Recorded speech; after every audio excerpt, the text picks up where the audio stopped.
So good morning everyone. आज की class में हम स्टडी करेंगे linear transformation. So what is a linear transformation? But before that we will talk about a function. What is a function?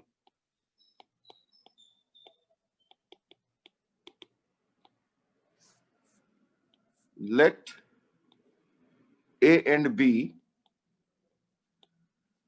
be two sets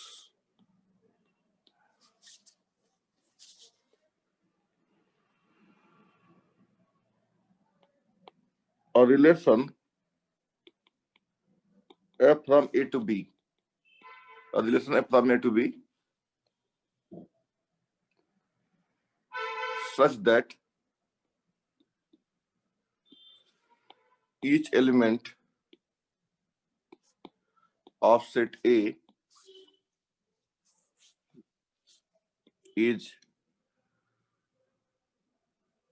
each element of set A has exactly one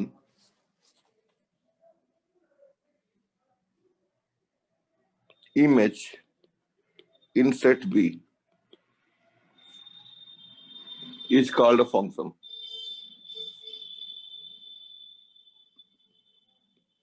This is called a function.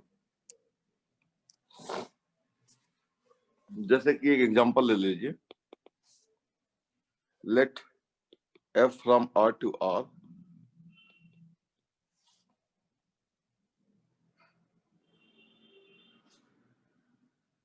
be a function given by f of x is equal to 2 to the power x. So you can see that f of 0, 2 to the power 0, 1, f of 1, 2 to the power 1, 2, f of 2, 2 to the power 2, that is 4, f of minus 1, that is 2 to the power minus 1, that is 1 upon 2, f of minus 2, that is 1 upon 2 to the power 2, that is 1 upon 4, f of minus 3, that is 1 upon 2 to the power 3, that is 1 upon 8, etc. So you can see that each element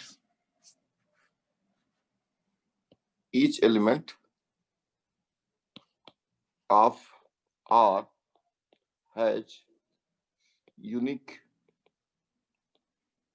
image in R. ये जो set A होता है उसको हम domain बोलते हैं, ठीक है ना? एंड सेट B को हम बोलते हैं codomain. Set A is called domain, B is called codomain, and all those elements, वो सभी एलिमेंट्स A के वो सारे एलिमेंट्स जो B के एलिमेंट से अटैच हो जाते हैं, A, B, ये सारे एलिमेंट कहीं चले जाएंगे और ये चले जाएंगे, इसको बोलेंगे हम F of A, जिसको हम रेंज बोलते हैं, range set. So this is domain, this is codomain, and this is range set. This is range set. So f of A is equal to f of x such that x belongs to A. इसको हम set builder form में ऐसे लिखते हैं,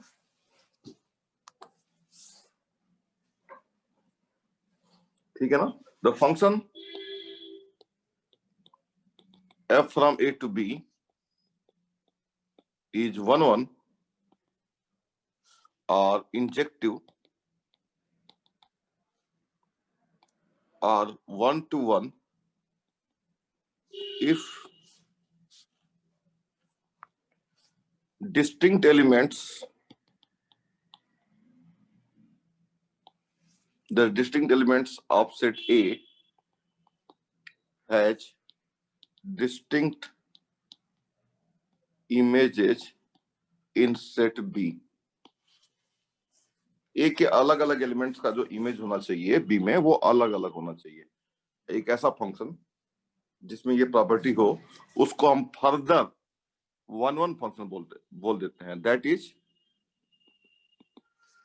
f of x1 is equal to f of x2 implies f of x1 is equal to x2 for all x1 x2 belonging to A, or x1 is not equal to x2 implies fx1 is not equal to fx2. ठीक है ना? दोनों definition हैं इसके. Either you use this definition or you use this definition. यहाँ पे क्या x1 अगर x2 अलग अलग है तो fx1 fx2 भी अलग अलग है। यहाँ पे क्या है, अगर fx1 fx2 सेम हो गए, मान लो ये x1 है और ये x2 है और ये सेम हो गए, तो ये तो फिर मेनी टू वन फंक्शन हो जाएगा। This would be called as a many to one, लेकिन वन वन होना चाहिए, तो ये दोनों सेम हो जाएगा, ये दोनों, यानी फिर से ये ऐसे मैप हो जाएगा, दो एलिमेंट एक पे नहीं जा रहे हैं, तो दोनों का मतलब एक ही है, इन दोनों का मतलब एक ही है, ठीक है ना। ऑनटू का मतलब क्या होता है बच्चों? A function f from a to b is called onto और subject to, कई नाम है इसके, एग्जाम में किस नाम से आएगा सब पहले से ही जानना चाहिए आपको।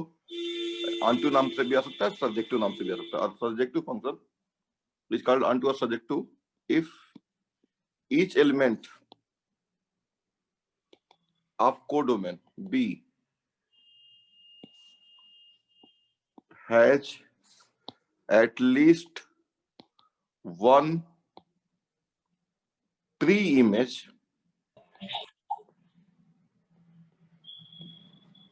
in set A। हर एक एलिमेंट जो बी में उसका कम से कम एक प्री इमेज होना चाहिए। Or in other words or f of a equal to b, मतलब रेंज जो होगा ना उसका कोडोमेन के बराबर हो जाए, तो उस फंक्शन को हम बोलेंगे ऑनटू फंक्शन। बाइजेक्टिव किसको बोलेंगे? और फंक्शन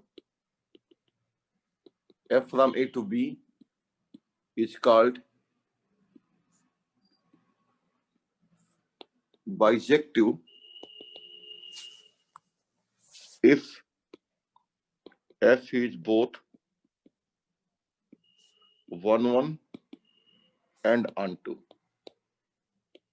ठीक है बच्चों। अच्छा, कोई फंक्शन अगर मान लो 1 1 नहीं है तो उसको हम बोलते हैं मेनी टू वन, और कोई फंक्शन अगर onto नहीं है तो उसको हम बोलते हैं इनटू फंक्शन। और function f from a to b is called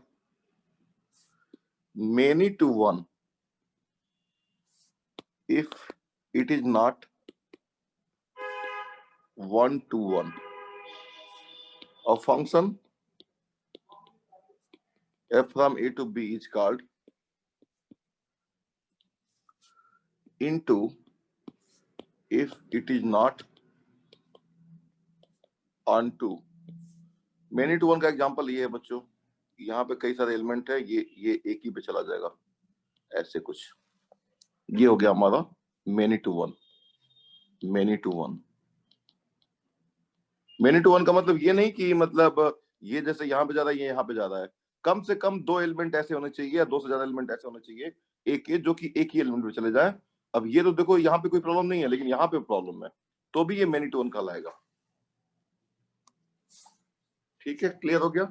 तो ये मेनी टू वन है और ऑन टू नहीं है, क्योंकि इसका कोई प्री इमेज नहीं है।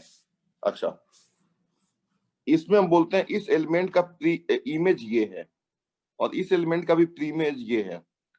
सर आई एम सॉरी, ये मान लो अगर है, मान लो ये एबीसी है, ए बी सी, और ये मान लो यू वी है, तो f of a is equal to u हो गया, और f of b is equal to v हो गया, यू हो गया, और f of c is equal to मान लो कहीं कहीं कहीं एफ ऑफ सी जो है वी हो गया। तो हम बोलेंगे कि जो यू ए का जो इमेज है वो यू है, बी का भी इमेज यू है, सी का इमेज बी है, और यू का प्री इमेज ए और बी है, और वी का प्री इमेज सी है। Pre image, image and pre image, image and pre image you must know, ये सारे टर्म्स बहुत इंपॉर्टेंट है, इमेज एंड प्री इमेज। तो बच्चों आपके जो एग्जाम है, जो मैं आपके पेपर्स वगैरह देखता रहता हूँ, मुझे लगता है ऐसा फील अब ऐसा आने लगा है कि अभी तक मैंने जो भी आपको पढ़ाया है, और उतना उतना अगर आप अच्छे से पढ़ लोगे, अभी आगे तो क्लासेस चलती ही रहेंगी, तो आपका सिलेक्शन इतने से ही हो जाएगा। क्योंकि मतलब जो आपका जो पेपर है उसमें काफी बेसिक क्वेश्चंस आ रहे हैं, बहुत ही बेसिक क्वेश्चन, और हमने काफी कुछ कर लिया है। ठीक है ना, करीब करीब आपका जो आप 70% तक क्वेश्चंस को आप कर सकते हो, जितना हमने अभी तक किया है। ठीक है ना, तो इसको जो भी हमने किया उसको आप अच्छे तरीके से रिवाइज करते रहिए. Revision is very very important, keep in mind. Okay.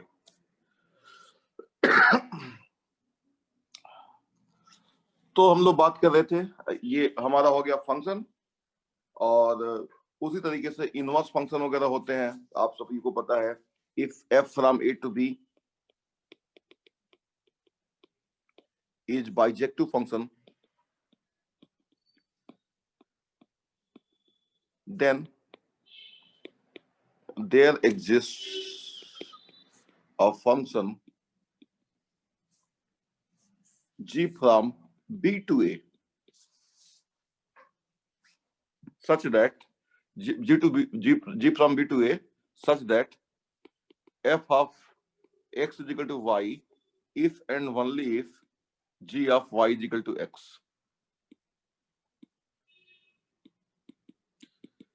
ये बेचारा क्या करेगा, f क्या करेगा, x को y पे भेजेगा, और g क्या करेगा, y को x पे वापस भेज देगा. तो ये दोनों एक दूसरे के इफेक्ट को न्यूट्रलाइज कर रहे हैं, इसलिए इन दोनों को हम इनवर्स फंक्शन बोलते हैं. सो g इज f इनवर्स. और f का डोमेन क्या है, a है, और रेंज क्या है, b है. क्योंकि बच्चों फंक्शन अगर हमारा ऑनटू हो गया है तो रेंज में और कोडोमेन में कोई अंतर नहीं है.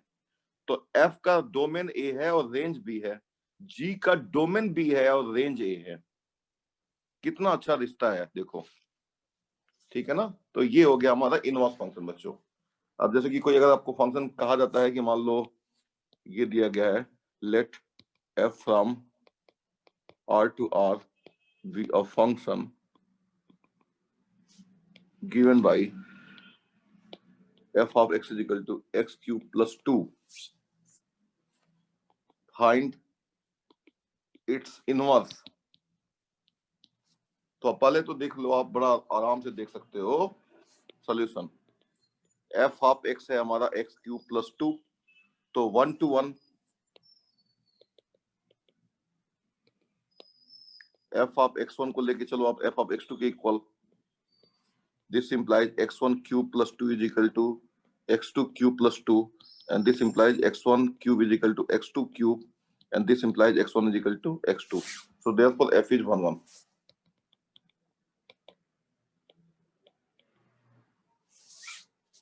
Okay, on to.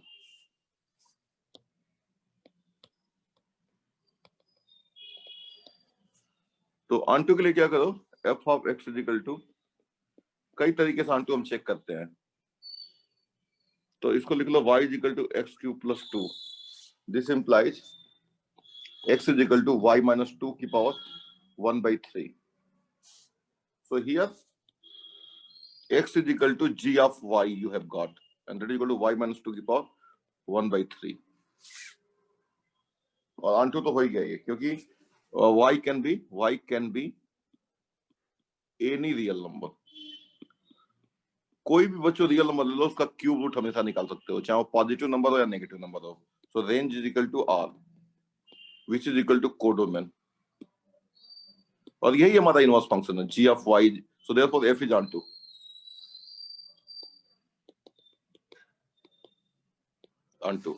अब इसमें इनवर्स, यही इनवर्स है. आप एक काम ये कर सकते थे कि आप x को y के टर्म्स में एक्सेस करके, अभी ये दावा नहीं करते कि ये हमारा, अभी दावा करने की जरूरत नहीं थी, ये इनवर्स फंक्शन है. अब दावा कर सकते हैं कि f is 1 1 since f is both, f is bijective, therefore f is invertible, and g of y is equal to y minus 2 की power 1 by 3 is its inverse. You can see, इसी को हम ऐसे भी लिख सकते हैं, f inverse of y is equal to y minus 2 की पावर 1 by 3.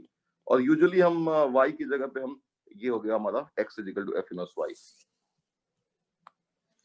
लेकिन हमारा हम चाहते हैं कि जो फंक्शन का जो इनपुट हो वो x के टर्म्स में हो, तो x और y को एक्सचेंज कर लो आप, इससे कोई फर्क तो नहीं पड़ेगा. तो y is equal to f inverse x is equal to x minus 2 की power 1/3. This is the inverse of the function. Inverse देखो बहुत सिंपल है, देखो देख लो आप. एफ ऑफ देखो क्या होगा, एफ ऑफ 2 क्या होगा, 2 क्यूब प्लस 2 दैट इज 10. और जरा यहां पे निकालो एफ इनवर्स ऑफ 10 क्या होगा, एफ इनवर्स ऑफ 10 यहां से निकालो. सो 10 minus 2 की power 1/3 and that is what 2. सो 2 10 पे जा रहा है, एफ भेज रहा है और जी भेज रहा है 10 को 2 पे, जो कि एफ इनवर्स है. तो इससे अच्छा क्या चाहिए आपको कि दे आर इनवर्स. बिल्कुल दिख रहा है यहाँ पे दे आर इनवर्स. ठीक है बच्चों. अच्छा, अब फंक्शन सिर्फ ऐसे ही थोड़े ना होते हैं. फंक्शन यहाँ पे ऐसे भी हो सकते हैं. Consider a function f from r cross r to r cross r, ऐसे ले लो, given by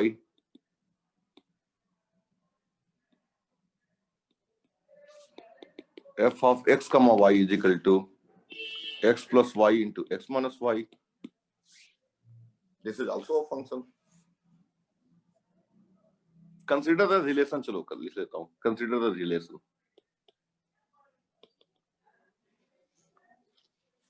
Is f a function? If it is a function, then check whether it is a one-on function or onto function or whatever. तो चलो बच्चों देखते हैं solution. ठीक है ना. तो ये फंक्शन कब होगा,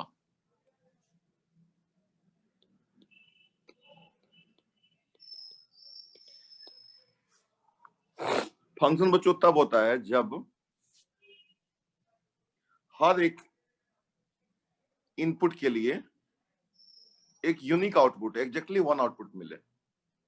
इसका मतलब कि अगर बच्चों ए बी के इक्वल है, this implies f of a is equal to f of b. ठीक है ना. जैसे मान लो ये हमारा है ऐसे, ये ए है और ये बी है मान लो, और मान लो ये दोनों इक्वल है, ये दोनों इक्वल है, लेकिन एफ ए और एफ बी इक्वल नहीं है मान लो, ये दोनों इक्वल नहीं है, तो फिर ये फंक्शन नहीं होगा ना, क्योंकि ये तो इक्वल है ए और बी. तो और लेकिन ये दो जगह जा रहे हैं, तो ए अगर बी के इक्वल है तो एफ एफ बी के इक्वल होना चाहिए, तभी वो फंक्शन होगा. ठीक है ना. तो ये फंक्शन की डेफिनेशन है. तो यहाँ पे अब देखो, यहाँ पे ए हमारा क्या है, एक ऑर्डर्ड पेयर है, और बी भी एक ऑर्डर्ड पेयर है. तो आप ये लेकर के चलो, x1 y1 is equal to x2 y2. ये हम इक्वल लेके चल रहे हैं. Implies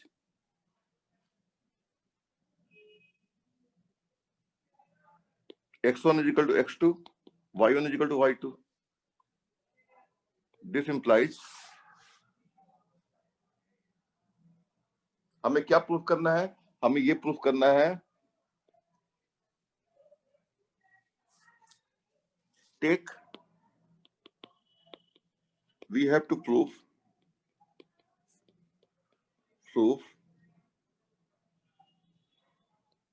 f of x1 comma y1 is equal to f of x2 comma y2.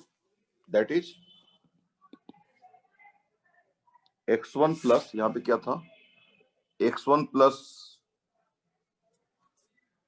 y1, x1 minus y1 is equal to x2 plus y2, x2 minus y2. ये हमें proof करना है. अगर ये दिया गया तो चलिए लेके चलते हैं. Since x1 y1 is equal to x2 comma y2 implies x1 is equal to x2 and y1 is equal to y2. ठीक है ना. सो दिस इंप्लाइज, अब इन दोनों को ऐड कर लो, तो यहां से x1 प्लस y1 क्या आ जाएगा, x2 प्लस y2, एंड इन दोनों को सब्ट्रैक्ट कर लो.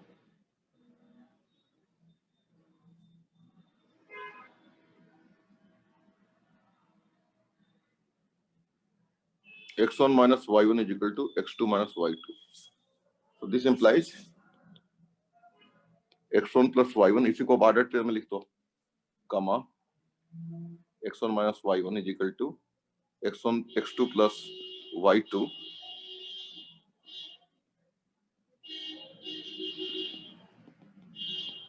x2 minus y2, and this implies f of x1 comma y1 is equal to f of x2 comma y2. So therefore f is a function. f is a function. अब ये function 1 1 है कि नहीं है? 1 1 function.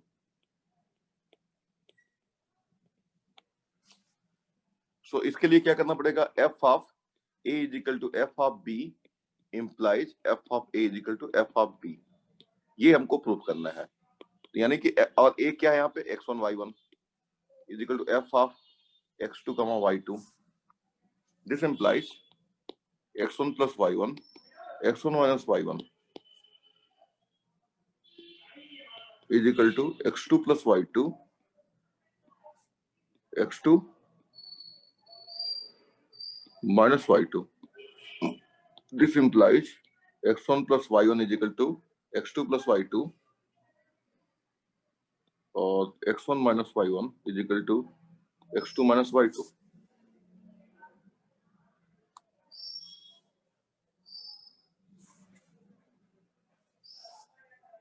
Sorry यहाँ पे I am sorry, ये a is equal to b, I am sorry, a is equal to b prove करना है. तो यहाँ से बच्चों क्या आ जाएगा? और यहाँ पे a हमारा एक तरीके से है. हाँ बच्चों, कोई प्रॉब्लम अगर बीच में किसी भी स्टेज पे होती है तो आप पूछ लेना.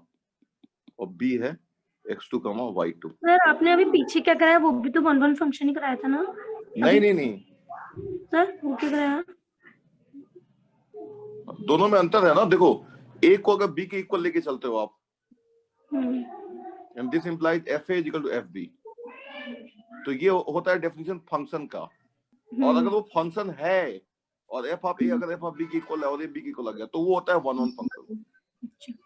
एक 1 1 का मतलब ये चीज जो है नहीं होगी और फंक्शन का मतलब ये चीज नहीं होगी. ठीक है ना? तो दोनों अलग अलग चीजें है ना.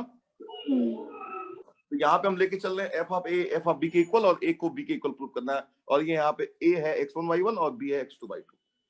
तो f of x1 y1 is equal to f of x2 y2 लेके चलेंगे. तो f ऑफ x1 y1 की डेफिनेशन क्या है? x1 plus y1 x1 minus y1. और f ऑफ x2 y2 की डेफिनेशन क्या है? x2 plus y2 x2 minus y2. तो यहाँ से ये आ जाएगा.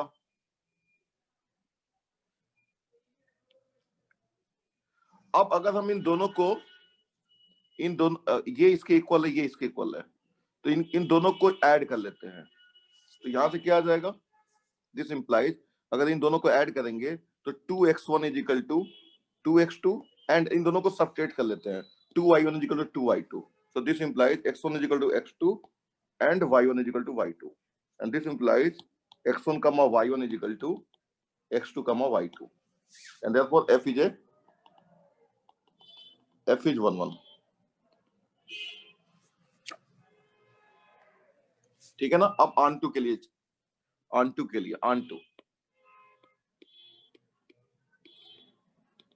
तो ये हमारा फंक्शन है f फ्रॉम r to r2 और f of x y is equal to x plus y x minus y. तो एक काम करेंगे ऑन2 प्रूफ करने के लिए. ऑन2 प्रूफ करने के लिए हमको ये प्रूफ करना है कि यहाँ का हर एक एलिमेंट यहाँ पे होगा प्री इमेज. तो इसको x प्लस y, इसको हम दे देते हैं x प्लस y को u और x माइनस y को हम दे देते हैं v. तो यहां से आएगा x is equal to u plus v by 2 and y is equal to u minus v by 2. क्योंकि इन दोनों को अगर ऐड करेंगे तो 2x is equal to u plus v आ जाएगा, तो एक ही आ जाएगा. तो यहां से अगर देखा जाए तो ये हमारा मिल जाएगा u कमा v और इधर आ जाएगा f of u plus v by 2 और u माइनस v बाई 2. यानी कि and u and v can be any real number. तो ये हमारा बन गया एक तरीके से. ये मान लो r2 है और ये भी r2 है और यहाँ पे कोई पॉइंट है u कमा v और उसका प्री इमेज मिल गया हमको u plus v by 2 comma u minus v by 2, ये मिल गया pre image. So therefore f is on 2, क्योंकि हर एक एलिमेंट का प्री इमेज मिल गया हमको। So therefore hence f from R to R2 given by f of x comma y is equal to x plus y x minus y is a bijective function। तो बच्चों ये समझ में आया? तो थोड़ा डिस्कस कर लो आप। ये सब एग्जाम्पल्स एग्जाम के पॉइंट ऑफ व्यू से इंपॉर्टेंट हो सकते हैं।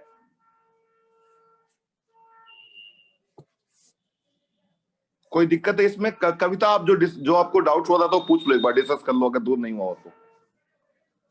हो गया था, मैं सुना नहीं था ना अच्छे से उस वक्त, अब मैं क्या बोलूं। ठीक है, थैंक यू। ठीक है, बाकी बच्चों को ज्योति वगैरह, दीपा? यस सर, आ गया समझ। Okay good. तो ये हो गया बच्चों। अब हम लोग जो है बात करेंगे सम ऑफ टू फंक्शन वगैरह, तो आप लोग जानते ही हो। अब एक हम मैट्रिक्स ले लेते हैं बच्चों। मैट्रिक्स का भी थोड़ा बिहेवियर देखना चाहते हैं। Take A is equal to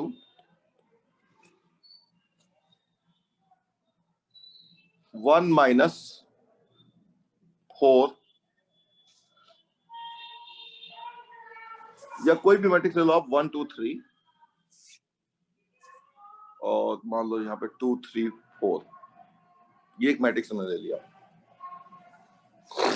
अब मैट्रिक्स को जो है देखो कैसे हम देख सकते हैं। मैट्रिक्स को हमारा जो देखने का तरीका होगा वो क्या होगा। ये मैट्रिक्स है 2/3 ऑर्डर की। तो हम मैट्रिक्स, किसी भी मैट्रिक्स को हम मल्टीप्लाई कर सकते हैं।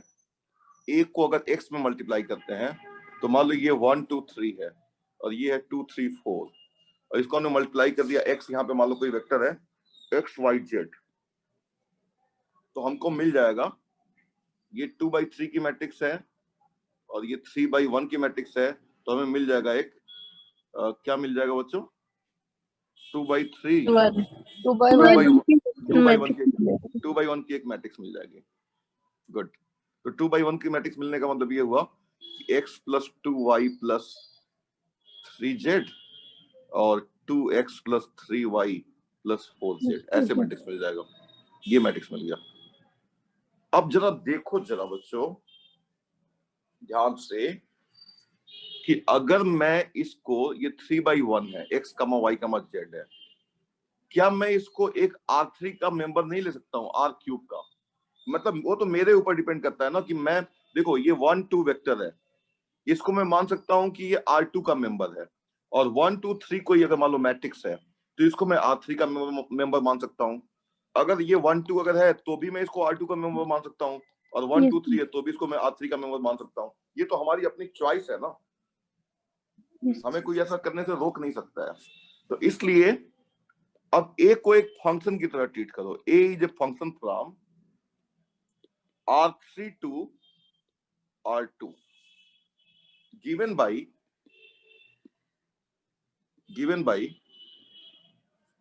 ax is equal to, you can say given by ये हमारा s को मान लो ये हमारा फंक्शन है, ऐसे f ले लो, f from R3 to R2 given by f of x is equal to ax, where x belongs to R3 और ax belongs to R2। समझ में, ये बात समझ में सबको आ गया कि नहीं आ गया? Yes sir. तो ये भी तो एक फंक्शन हो गया कि नहीं हो गया? So you can consider matrix से आप एक फंक्शन बना सकते हो। इतना तो समझ में आ गया कि नहीं आ गया?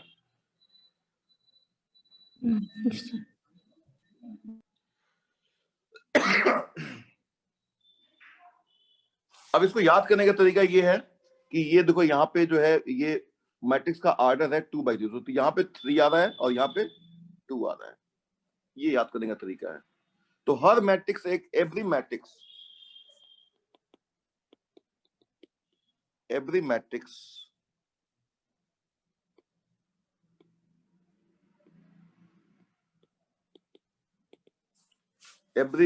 induce a function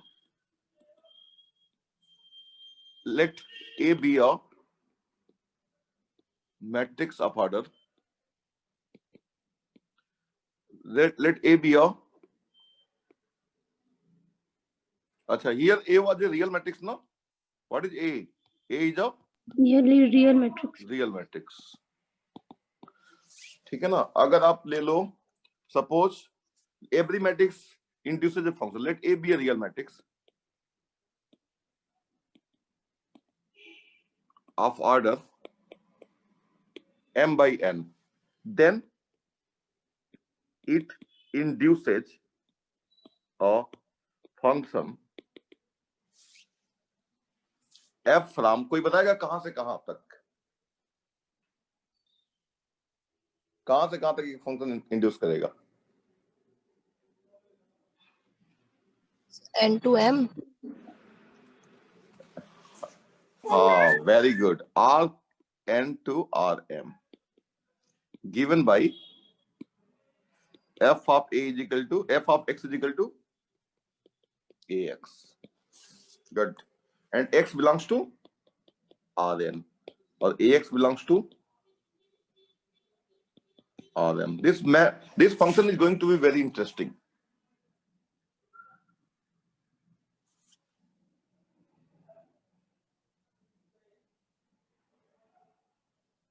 ठीक है ना?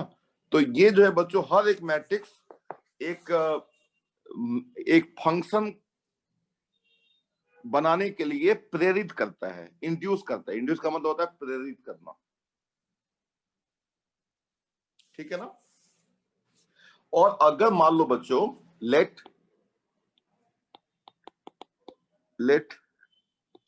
A be a matrix of order m by n whose elements are from field F, then A induce a function given by a function f from. अब बताओ f from, अब यहाँ पे मैं k लिख लेता हूं क्योंकि ऑलरेडी स्मॉल f आ चुका है. k की पावर बोलो क्या आएगा यहाँ पे? n to k की power m given by f of x is equal to ax.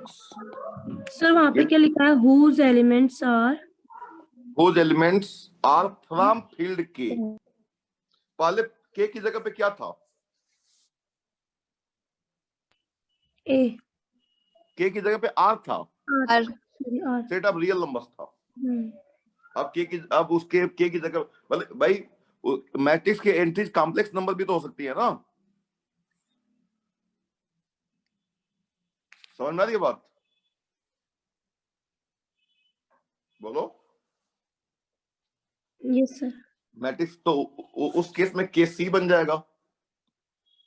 और मैट्रिक्स की एंट्रीज ये भी हो सकती हैं, k इज इक्वल टू 1 2. आप कोई फील्ड ले लो, 0 1 2, ये फील्ड ले लो, ये भी एक फील्ड है. ओवर एडिशन, ठीक है ना, जिसमें मतलब एडिशन मॉडुलो 3 जो होता है, ये भी इसकी यहां से भी एंट्री जा सकती हैं इसमें. ठीक है, तो बच्चों मतलब एक तरीके से जनरलाइजेशन है. अब बात आ जाती है कि जो लीनियर ट्रांसफॉर्मेशन होता है वो क्या होता है. What is a linear transformation?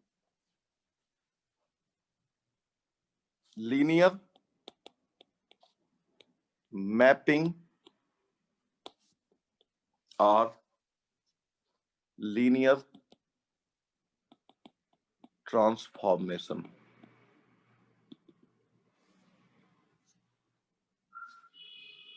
Linear mapping और लीनियर ट्रांसफॉर्मेशन, नाम बड़ा अच्छा है. So let V and U be two vector spaces. Vector space मतलब सेट तो है ही है ना, आप ज्यादा परेशान होने की जरूरत नहीं है. R2 over R is also a vector space. बस इतना ध्यान रखना. Let V and U be two vector spaces over the same field, ये चीज होनी चाहिए, सेम फील्ड होना चाहिए, ओवर द सेम फील्ड के। अ फंक्शन और मैपिंग, मैपिंग भी बोलते हैं फंक्शन को, f from v to u is called a linear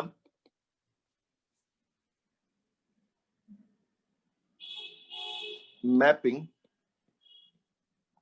or linear transformation if it satisfies। पहली बात तो देखो फंक्शन तो होना ही चाहिए, तो फंक्शन तो हम जान चुके हैं कि कैसे फंक्शन होते हैं। If it satisfies the following two condition,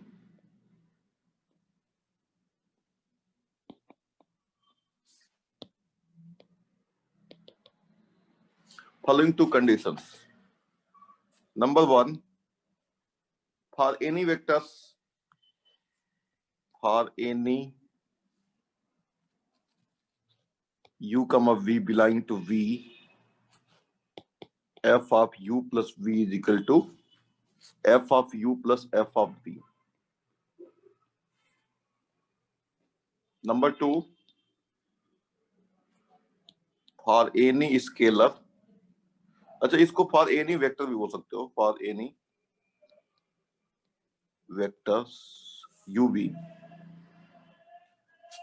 for any scalar, scalar का मतलब फील्ड का element k and a vector v belonging to v, f of kx is equal to kv is equal to f of kv is equal to k times f of v. This is so interesting.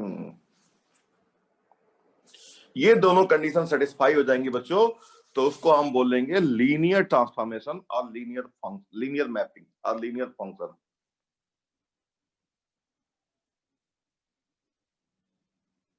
तो क्या करता है basically, जो linear transformation होता है बच्चों, अब देखो इंटरेस्टिंग बात ये है कि इस सेट में दो वेक्टर को ऐड करोगे तो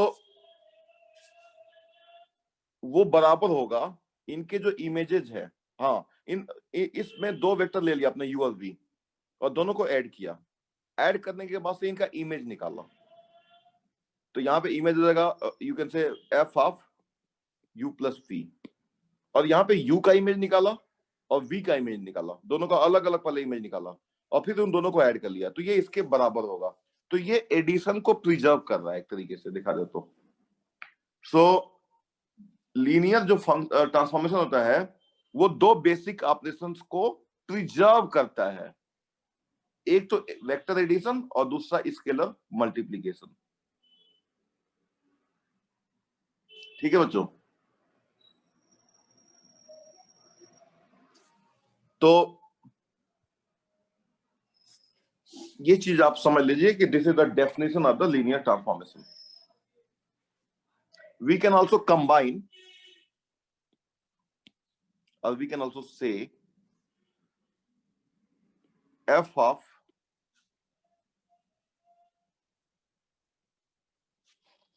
au plus bv is equal to af of u plus bf of v।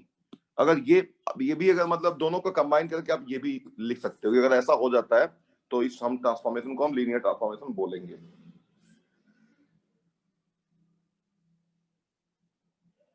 तो this can be also used as a definition for all uv belonging to v, ab belonging to k, field k। तो या तो आप पहला definition use कर लो या दूसरा definition use कर लो। अब कुछ एग्जांपल्स, जो लीनियर ट्रांसफॉर्मेशन होता है ना, देखो हर एक वेक्टर इसमें जीरो वेक्टर तो होता ही है, तो if f from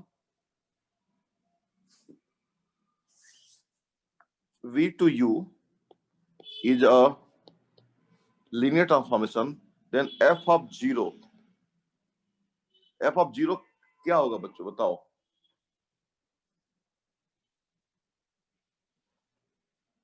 f of 0 क्या होगा, कहां पे जाएगा, कोई बताए?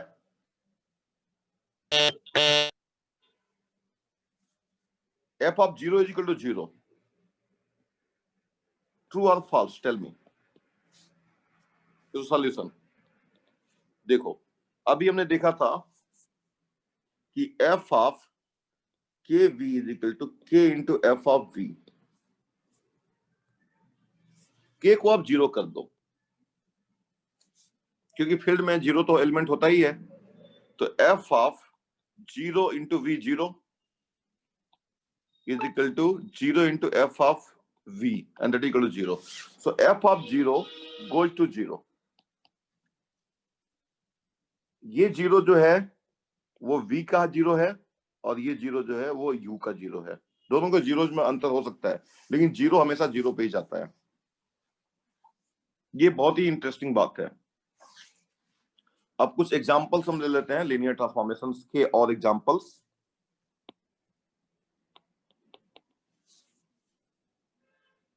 Late f from R3 to R3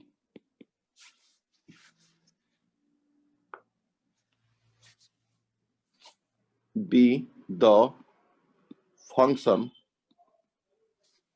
given by f of x, y, z is equal to x comma y comma 0.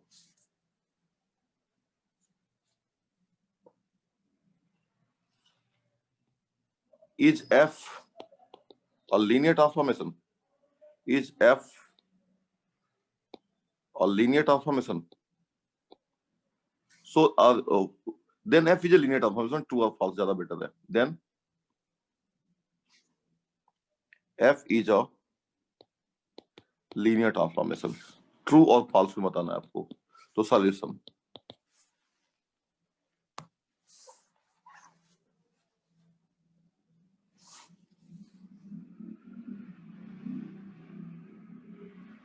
तो बच्चों इसमें अब लीनियर ट्रांसफॉर्मेशन शो करने के लिए हम क्या करेंगे, सीधे सीधे u को ले लो आप a b c, और v को ले लो आप a dash b dash c dash. ठीक है ना. तो simply f of u plus v क्या होगा, पहली कंडीशन जो है वो होगा f of a plus a dash comma b plus b dash comma c plus c dash. ये होगा, and this is equal to a plus a dash comma b plus b dash comma 0. ये आ जाएगा, and this can be also written as a b 0 plus a dash b dash 0, and that is equal to f of, you can say a plus f of u plus f of v. तो पहला तो addition तो preserve हो गया. अब multiplication, scalar multiplication अब लेते हैं. k belongs to, suppose k कोई स्केलर है, मान लो for any scalar k, for any scalar k and v belonging to, and vector v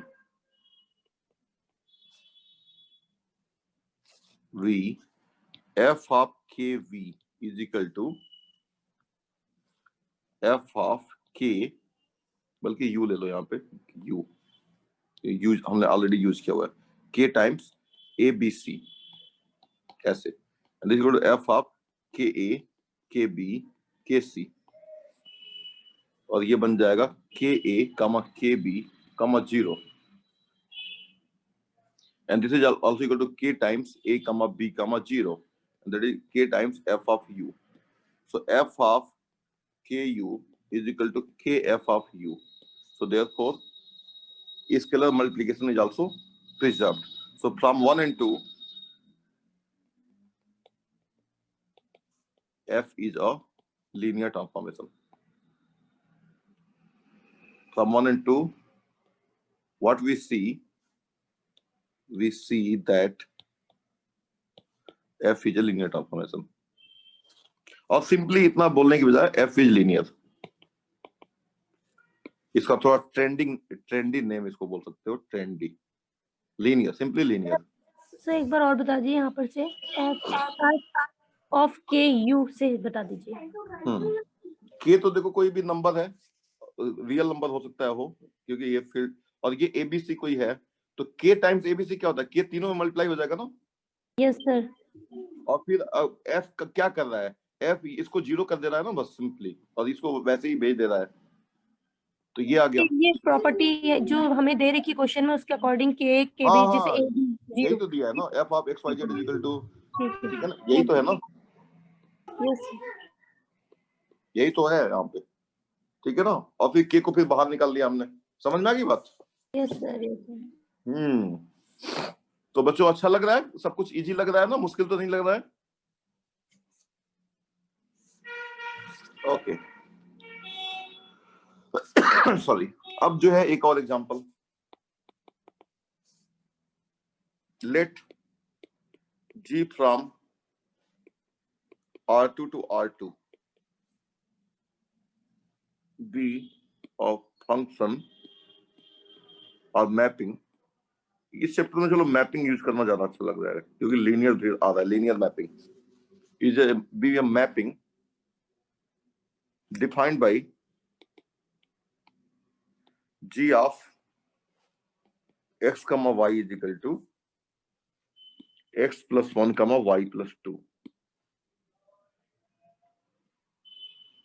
ठीक है ना। इज g और लीनियर मैप, क्वेश्चन सॉल्यूशन बताओ, सब लोग बताएं, क्या जी लीनियर मैप है।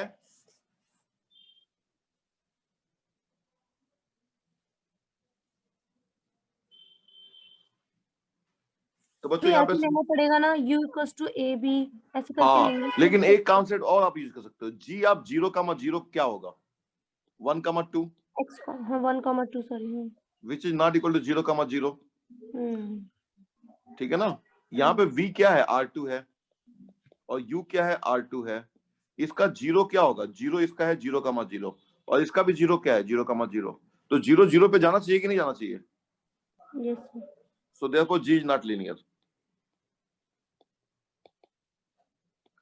ठीक है ना। अभी तो इतना सारा प्रॉपर्टी पूरा चेक करने की जरूरत तो नहीं है यहाँ पे, ठीक है ना। अच्छा एक चीज और देखो, ये क्या करता है, ये यहाँ पे ये एक तरीके से प्रोजेक्शन मैप था। प्रोजेक्शन मैप का मतलब ये हुआ कि 3D में मान लो कोई भी, अगर आप लेते हो कोई भी मान लो आपने ले लिया पॉइंट एक्स वाई जेड, तो वो एक्स वाई प्लेन पे चला जा रहा है, यानी you take any point in 3D and that is always going to what, x y plane. वो 3D में ही एक्स वाई प्लेन पे चला जा रहा है, ये एक्स वाई प्लेन का एक पॉइंट है। इसको बोलते हैं हम प्रोजेक्शन मैपिंग, और इसको बोलते हैं ट्रांसलेशन मैपिंग, क्योंकि ये क्या कर रहा है, हर एक वेक्टर को एक्स वाई को x प्लस 1, y प्लस 2 पे भेज रहा है। यानी यहाँ पे कोई पॉइंट अगर x का y है, तो ये चला जाएगा यहाँ पे x, 1, y प्लस 2। तो translation mapping is not a linear mapping, however projection mapping is a linear mapping. ये हम इसको लैंग्वेज में ऐसे बोल सकते हैं। नेक्स्ट एग्जांपल, थोड़े और डाइवर्सिटी लाते हैं एग्जांपल्स में।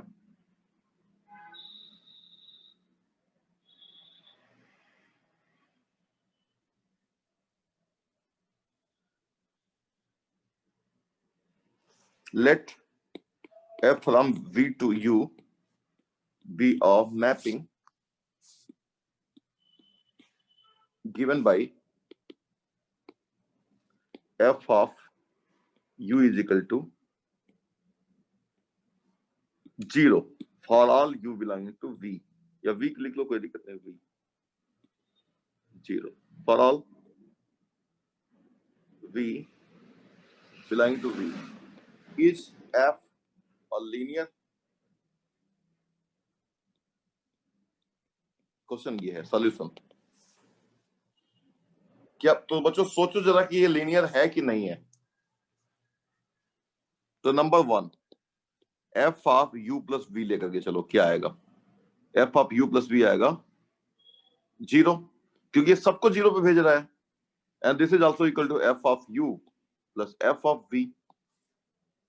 सो नंबर 2, एफ ऑफ ku को लेके चलो, तो ये 0 आ जाएगा, and that is equal to k times f of u, क्योंकि एफ ऑफ u 0 है। So therefore f is a linear transformation.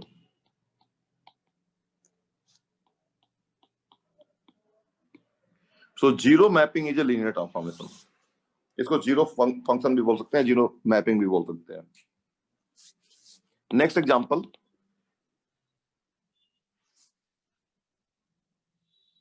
let V be the collection of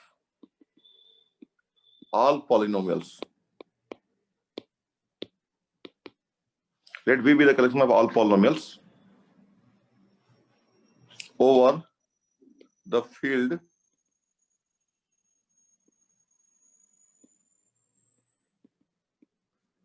of real numbers over field R। मतलब इस polynomial के जो coefficients होंगे वो real होंगे।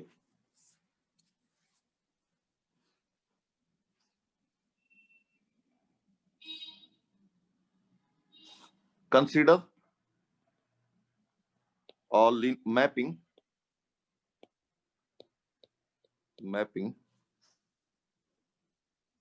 D from V to V, V से V में given by D of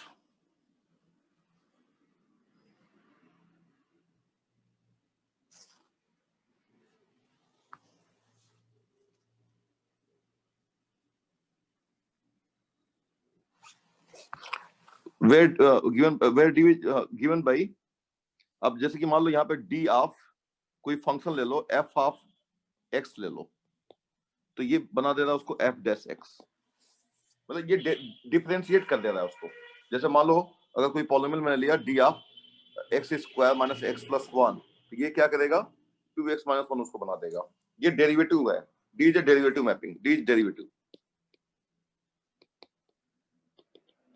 और v तो आपको मैंने बताया था v is equal to fx, v is the collection of all polynomials, ठीक है, जैसे fx gx वगैरह हो गया, तो d इज ए डेरिवेटिव, ठीक है ना, मैपिंग, डेरिवेटिव मैपिंग। तो अब ये लीनियर है कि नहीं है, तो चलो देखते हैं। Number 1, d of fx plus gx आप ले लो, क्योंकि अब इसके मेंबर fx और gx जो है दो वेक्टर्स बन गए यहाँ पे, वो v के मेंबर हो जाएंगे। तो ये क्या होगा, derivative of the sum is equal to sum of the derivatives होता है, सबको पता ही है। d of fx plus d of gx, ये होता ही प्रॉपर्टी है डेरिवेटिव की, ठीक है ना।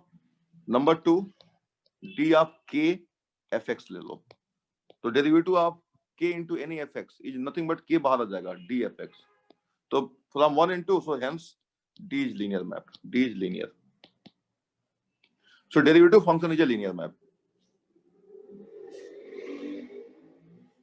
ठीक है बच्चों, अब हम ले लेते हैं एक दूसरा example. Let v be the collection of all polynomials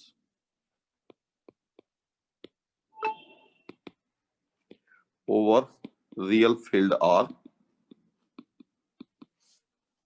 and d from v to, sorry अब मैं एक फंक्शन लेने जा रहा हूं, क्या ले लूं मैं, j ले लेता हूं चलो, या integral from v to r, v to v given by,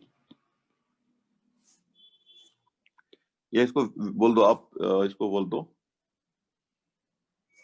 अच्छा एक मिनट,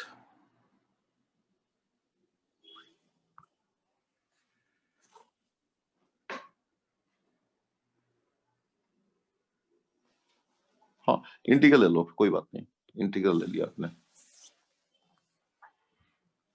गिवन बाई, अब कोई भी फंक्शन मान लो जो आप यहाँ पे fx लोगे तो उसका इंटीग्रेशन आ जाएगा। तो क्या ये लीनियर मैप है कि नहीं है बच्चों, इस पे आपको सोचना है। जैसे कि मान लो अगर मैं यहाँ पे लेता हूं,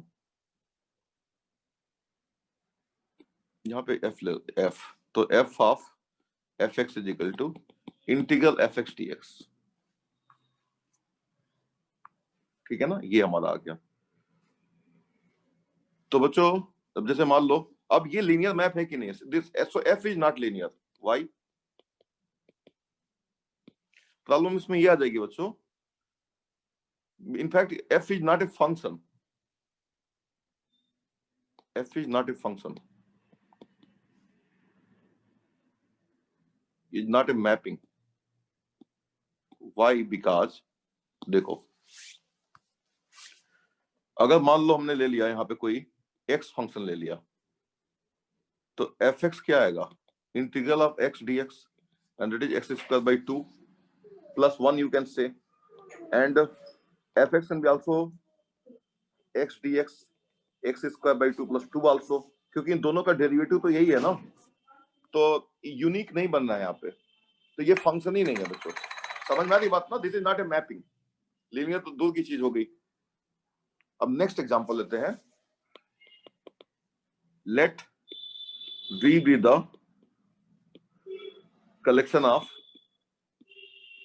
all the polynomials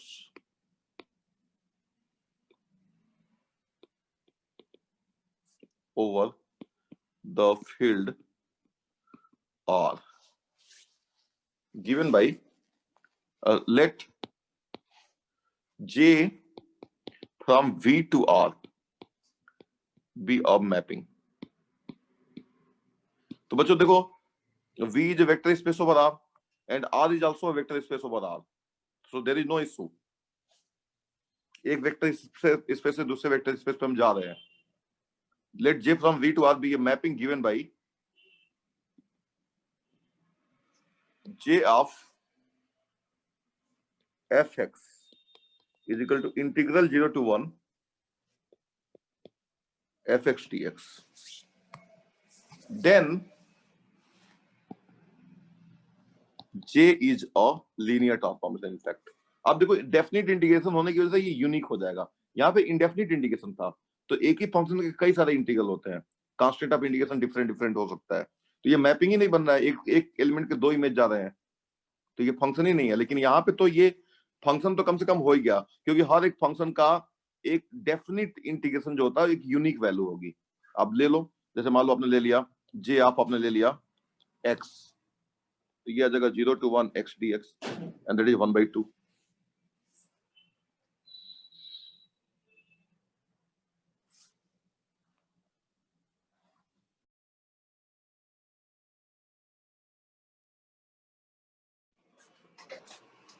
ठीक है बच्चों? कविता fine? Yes sir.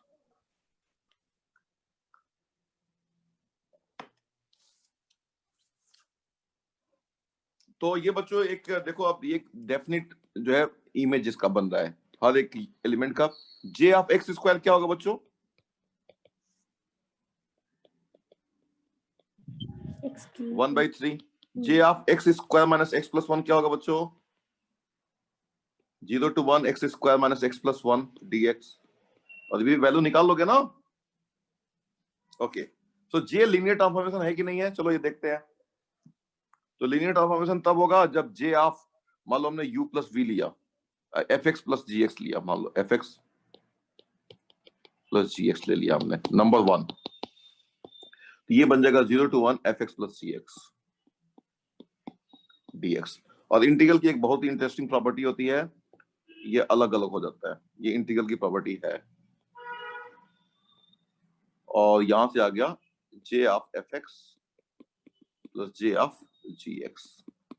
Number 2, J of kfx, जहां पे k कोई रियल नंबर है, स्केलर है, equal to 0 to 1 kfx dx, and that is equal to k बाहर आ जाएगा 0 to 1 fx dx, and that is equal to k times f of fx, J of fx। So therefore from 1 and 2 J is a LT, J is a linear transformation।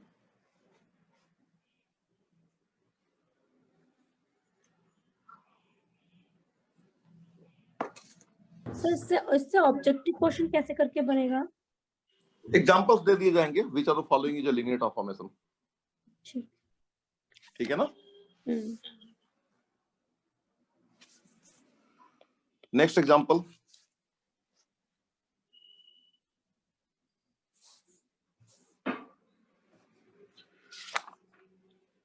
so I think we have given many examples। now matrices के बारे में थोड़ा आ जाते हैं। Matrices as of linear transformation और mapping.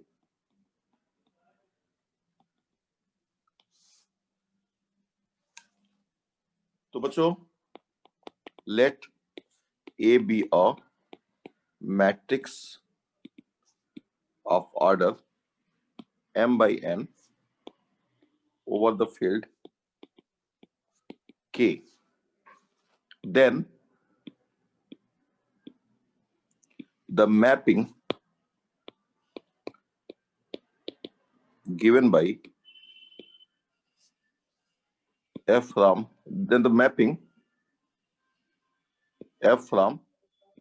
k to the power n to k to the power m given by f of x is equal to ax is a linear transformation. Why it is a linear transformation? Let us see. चलो देखते हैं। Number 1, तो f of x plus y लेके चलते हैं, तो ये क्या हो जाएगा? a of x plus y. And matrix जो मल्टीप्लिकेशन होता है वो डिस्ट्रीब्यूटिव प्रॉपर्टी को होल्ड करता है। तो ये हो गया f of x plus f of y। Number 2, f of kx, ये हो जाएगा a ऑफ kx और k बाहर आ जाएगा। This is f of x. So from 1 and 2,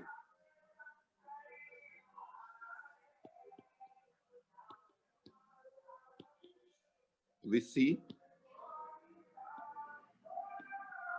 that f is a linear transformation.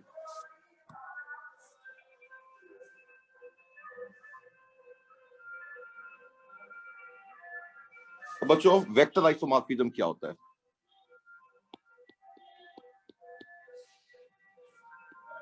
Space isomorphism.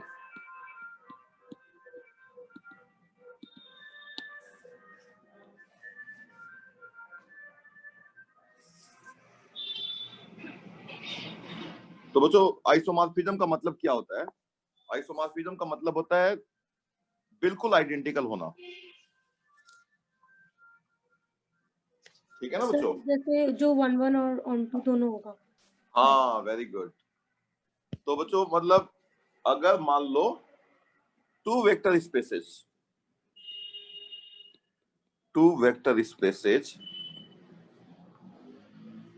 V and U over the field K are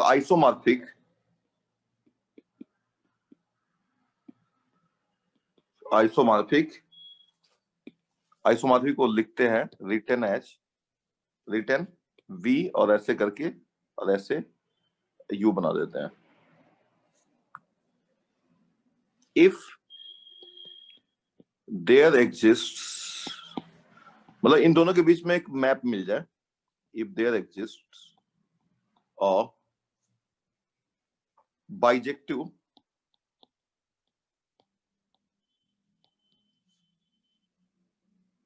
linear map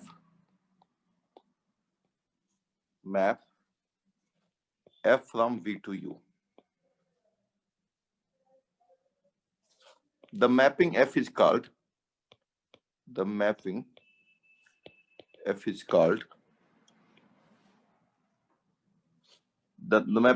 then called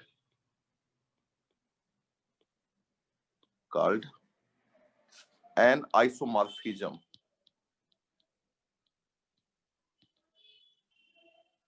between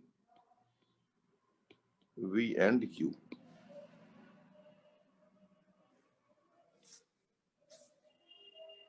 तो बच्चों, ये बहुत interesting बात है कि दो अगर वेक्टर स्पेसेस के बीच में अगर एक लीनियर मैप मिल गया जो कि 1 1 भी हो जाए और ऑन 2 भी हो जाए, तो दोनों वेक्टर स्पेसेस एक दूसरे के आइसोमॉर्फिक हो जाएंगे, यानी दोनों सेम हो जाएंगे।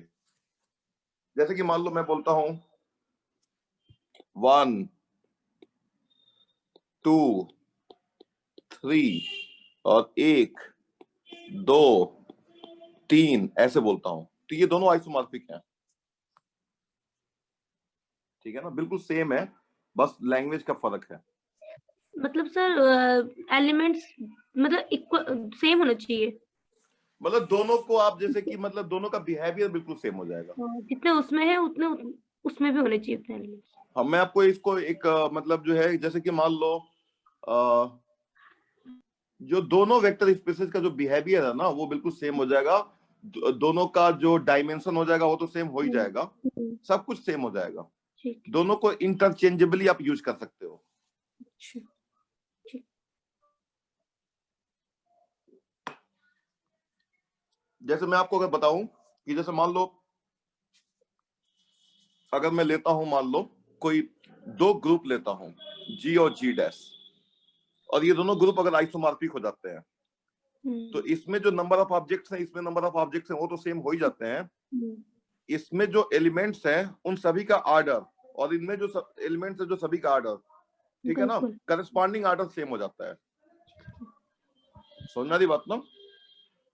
तो कई बार क्या होता है कि दो ग्रुप्स जो है कि जो एलिमेंट्स हैं वो देखने में अलग अलग दिखते हैं लेकिन दे आर आइसोमॉर्फिक।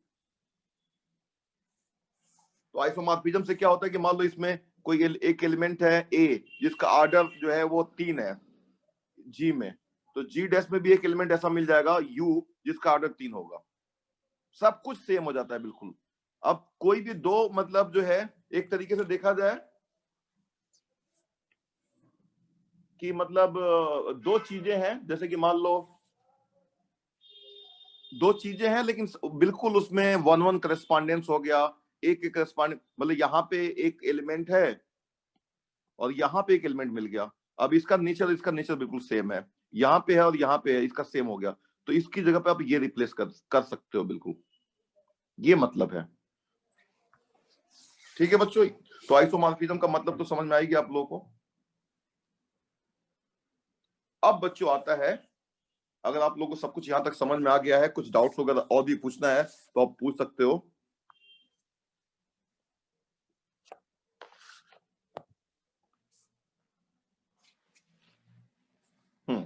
तो अब हम लोग बात करेंगे kernel and image of a linear mapping. Kernel and image of a linear mapping. Kernel and image of a linear mapping. तो बच्चों कर्नल और इमेज क्या होता है किसी भी यू कैन से लीनियर मैपिंग में, उसको हम लोग डिफाइन करेंगे। तो डेफिनेशन क्या है? Let f from v to u be a linear mapping. Linear mapping.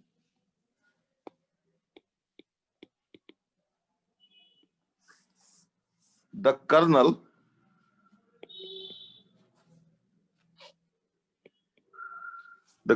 of f written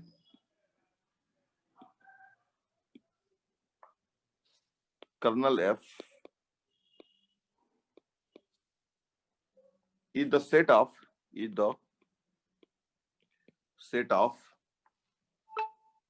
elements in V that map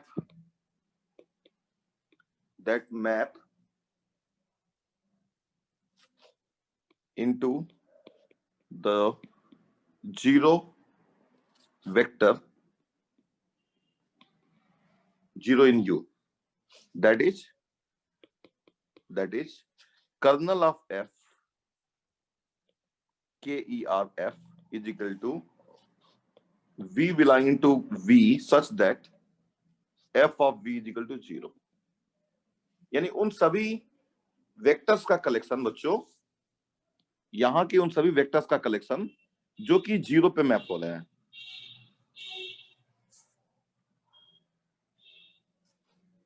मैं आपको एग्जांपल से भी समझाऊंगा अभी।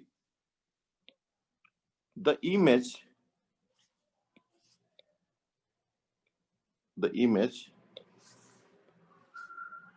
or range of f written image f is the set of image points in U. That is image of f is equal to U belongs to U such that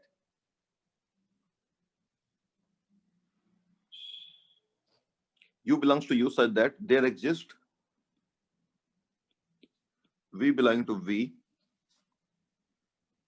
for which f of V is equal to U. ये simple सी बात है, इसमें कोई बड़ी चीज नहीं है, जो मैंने पहले भी आपको समझाया था। ये V है, ये U है, और ये पूरा मैप यहाँ पे चला जा रहा है। ये जो f मैप है हमारा ना, ये this is nothing but in fact f of V को ही हम बोल रहे हैं इमेज ऑफ f। पूरा V जहां पे चला जा रहा है, तो U के वो सारे एलिमेंट्स जो V के किसी न किसी एलिमेंट से कनेक्टेड है, वो इमेज में आ जाएंगे। तो ये बच्चों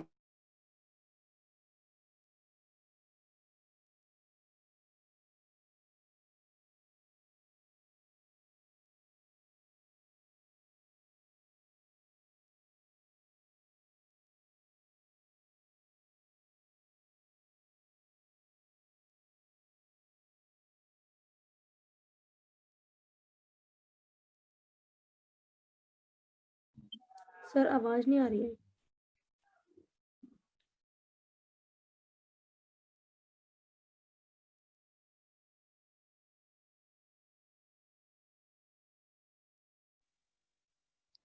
सर वॉइस नहीं आ रही।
ओके।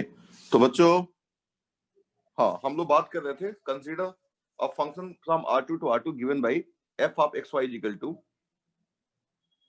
और f of xy is equal to आप ले लो x, 0 सिंपली।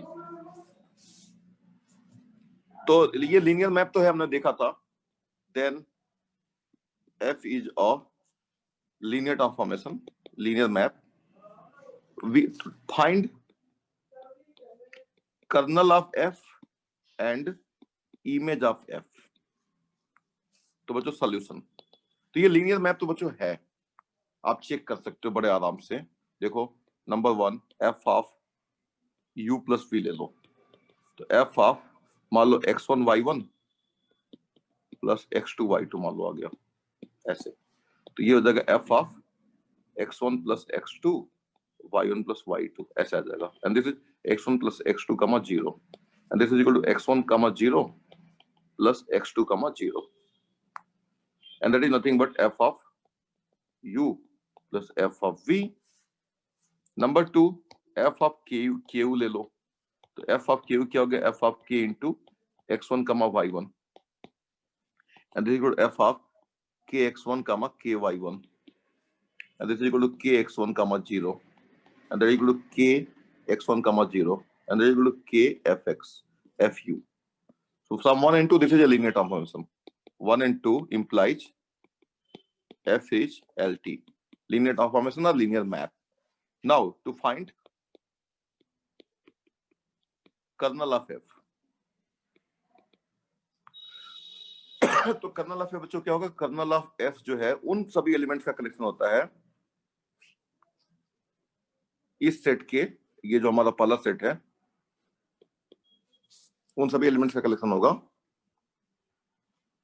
तो यहाँ पे x y such that F of x Y is equal to 0। तो यहां से क्या आ जाएगा? X comma y such that, बच्चों आवाज तो आ रही है ना? Yes sir. तो ये एक्स कमा 0 हो जाएगा, ये 0 कमा 0, और यहां से आ जाएगा x y such that x is equal to 0। तो ये सिंपली बन जाएगा 0 comma y such that y belongs to are.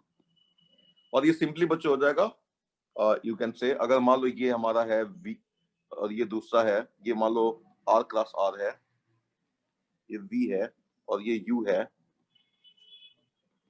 Are class are. तो इसमें एक तरीके से जो कर्नल एफ होगा, this is kernel f, kernel f is this, kernel f उस सबसेट होता है, kernel f is a subset of v, और ये वाई एक्सिस है, वाई एक्सिस, पूरा वाई एक्सिस कर्नल हो गया। अब इमेज क्या होगा? Image of f is equal to x y belonging to u such that for some, और इसको लिख लो थोड़ा सा और ऑफिशियली लिख लो। इमेज क्या होगा बच्चों इसका? कैसे इमेज निकालेंगे? तो इमेज के लिए जो देखो डेफिनेशन हमारा क्या था, इमेज का डेफिनेशन ये था u belongs to u such that u belongs to u such that there exists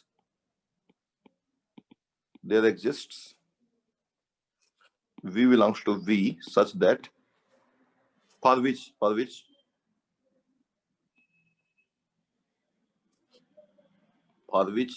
f of v is equal to u, ऐसे है कुछ। तो अब यहाँ पे हम सोचते हैं कि इमेज क्या होगा। तो इमेज यहाँ पे बच्चों मान लो मैंने ले लिया यहाँ पे u belongs to u such that, अब कोई f of v u के इक्वल हो रहा है, तो यहाँ पे देखो पहली बात तो ये जो एलिमेंट होगा कुछ इस तरह का होगा, मान लो ये x comma y such that कोई मान लो मिल गया f ऑफ, मान लो मिल गया हमारा x dash comma y dash is equal to x comma y, ऐसा कुछ हो जाएगा। तो यहां से क्या मिलेगा? X y such that F of, ये क्या होता है? X dash comma 0 is equal to x comma y. तो यहां से मिल जाएगा x comma y such that x dash is equal to x हो गया और वाई इज इक्वल टू 0 हो गया। तो ये आ जाएगा एक तरीके से x comma 0 such that x belongs to R.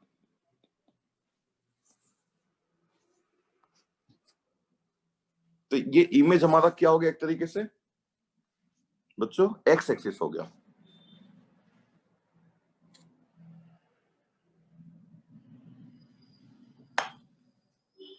तो ये हमारा जो R2 था, V is equal to R2 और यहाँ पे U is equal to R2, तो ये हमारा इमेज हो गया एक्स एक्सिस, यहाँ पे एक्स एक्सिस। तो आई थिंक आपको समझ में ये बात आ गई होगी। और उसी तरीके से अगर मैं ले लूं और एक एग्जांपल, तो आप लोग जल्दी से बता दो मुझे। Let f from R3 to R3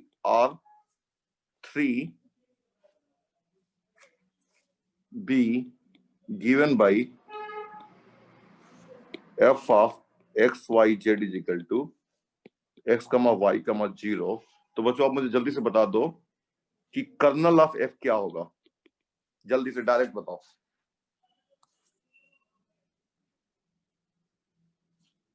और इमेज ऑफ f क्या होगा?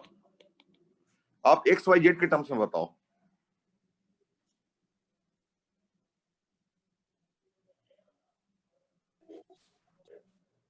सर कर्नल एफ 0 होगा। कर्नल एफ जेड एक्सिस होगा। हाँ मतलब जेड एक्सिस। और या इमेज इसको आप इसको ऐसे लिख सकते हो, ए कमा B comma, 0। You can say sorry A comma, यहाँ पे ऐसे लिख सकते हो 0 comma C, so that C belongs to R. और इसको बोल सकते हो इमेज ऑफ एफ क्या होगा बताओ? ये एक्स वाई प्लेन आ जाएगा। तो क्योंकि जेड तो 0 है। X comma y comma 0 so that x y belongs to R. तो ये हो जाएगा एक्स वाई प्लेन। ठीक है ना? अगर सर जैसे यहाँ पे एक्स 0 0 होता तो हम्म, एक्स आ जाता था इमेज। क्या क्या? सर जैसे x, 0 0 होता ना, तो हाँ यहाँ हाँ, पे इमेज क्या आती है? X plane. आप चलो देख लो, आप देख लेते हैं। आप एक एग्जांपल ले लो। Let F from R3 to R3 be given by f of x y z is equal to, क्या बोला आपने? बोलिए। Sir x, 0 0। हाँ, x कमा 0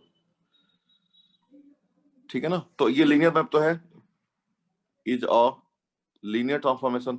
अब इसका कर्नल ऑफ एफ क्या होगा और इमेज ऑफ एफ क्या होगा? सब लोग सोच के बताएं।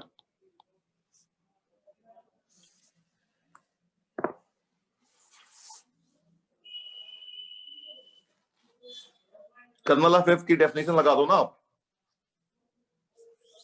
कर्नल ऑफ एफ का डेफिनेशन क्या होगा? v belongs to capital V such that f of v is equal to 0। Definition से काम करना पड़ेगा ना।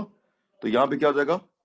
You can say x Y z belonging to R3 such that f of x y z is equal to 0, 0, 0। तो यहां पे आ जाएगा x y z belonging to R3 such that x, 0, 0 is equal to 0, 0, 0। और यहां से क्या आ जाएगा? x 0 आ जाएगा, तो 0, y, z बच जाएगा such that y z belongs to R। तो कर्नल यहां पे क्या आ जाएगा? y z plane.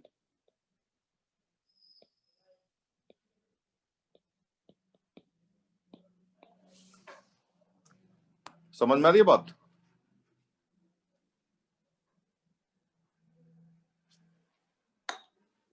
बच्चों बोलो, समझ में आ रही है बात? Yes sir.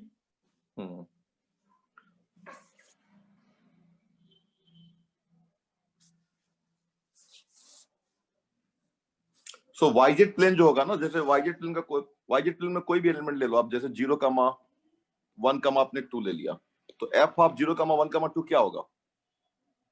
एफ ऑफ 0, 1, 2 ले लिया आपने, तो by the definition the mapping which I just defined, ये क्या हो जाएगा? 0, 0, हो जाएगा ना। Sir yes sir. और एफ ऑफ 0, 2, 3 ले लो, ये भी क्या हो जाएगा? 0, 0, 0। लेकिन एफ ऑफ अगर 1, 2, 3 लोगे तो ये क्या बनेगा? 0, 0, अच्छा सॉरी 1, 0, 0। तो ये 0 तो नहीं बन रहा है ना। तो ये 1, 2, 3 not a member of kernel. समझ में आ रही बात ना? लेकिन यहाँ पे अगर, और ये भी ले लो आप, एफ ऑफ 4, 0, 0 ले लो, तो ये क्या बनेगा? ये 4, 0, 0 ही आ जाएगा। तो यहाँ का एलिमेंट तो वही आ जा रहा है ना, यहाँ के दोनों एलिमेंट 0 बन जा रहे हैं, यानी यहाँ पे कुछ भी हो 0 ही बन जाएगा, यानी वाईजेड प्लेन हो जाएगा कर्नल एफ। समझ में आई बात? और इमेज ऑफ एफ क्या होगा बताओ? इमेज ऑफ एफ होगा X Y Z such that F of से A B C is equal to x Y Z. और ये बन जाएगा x Y Z such that A, 0, 0 is equal to x Y Z. तो यहां से क्या आ जाएगा? X Y Z such that A is equal to x, Y is equal to 0, Z is equal to 0। तो ये बन जाएगा बच्चों क्या बन जाएगा? x कमा y कमा 0 such that x y belongs to R. Sorry ये भी 0 हो जाएगा, ये 0 होगा। हाँ 0। तो दिस इज x एक्सिस। तो एक इंटरेस्टिंग बात आप लोग किसने नोटिस किया? किसी ने कोई इंटरेस्टिंग बात नोटिस की? ये x एक्सिस है और ये क्या है? YZ प्लेन है। और यहाँ पे देखो, यहाँ पे क्या हो रहा है? ये Z एक्सिस है और ये क्या है? ये XY प्लेन है। उसको छोड़ के जो दो बचे वो प्लेन हो जाएंगे उसके अकाउंट। हाँ, तो दिस इज वेरी इंटरेस्टिंग। यहाँ पे अभी बहुत इंटरेस्ट। अच्छा एक चीज और नोटिस करो, जो कर्नल F है, कविता आप लाइन पे आ जाओ। कर्नल F किसका किसका सबसेट है? V का कि U का? V का है, V का सबसेट है। और एक इंटरेस्टिंग बात उसमें ये भी है कि क्या वो उसका सब स्पेस है क्या? सबसेट है तो सब स्पेस के बारे में बात हो सकती है ना। तो एक थ्योरम, लेट F फ्रॉम, अच्छा बच्चों टाइम बहुत ज्यादा हो गया है क्या? Yes sir. Yes sir. 11:30 हो गया, 38 हो गया। ओके ओके ओके, चलो इसको मैं कंप्लीट कर देता हूँ, ठीक है ना? कंप्लीट कर दो। Let F from Yes, V sir. to U be a mapping. Let V from U to be a mapping, linear mapping. Then the kernel F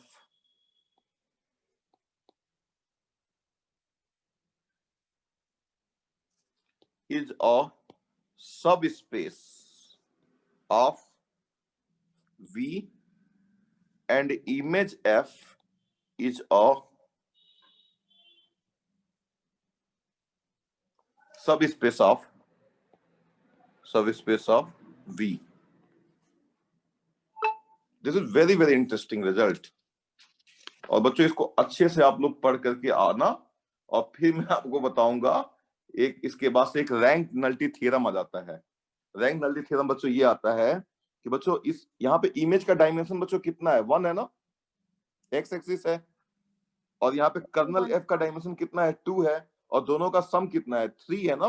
तो यहाँ से रिजल्ट आ जाएगा कि जो डायमेंशन ऑफ V होगा ना, वो that is sum of the dimension of kernel F and dimension of image F।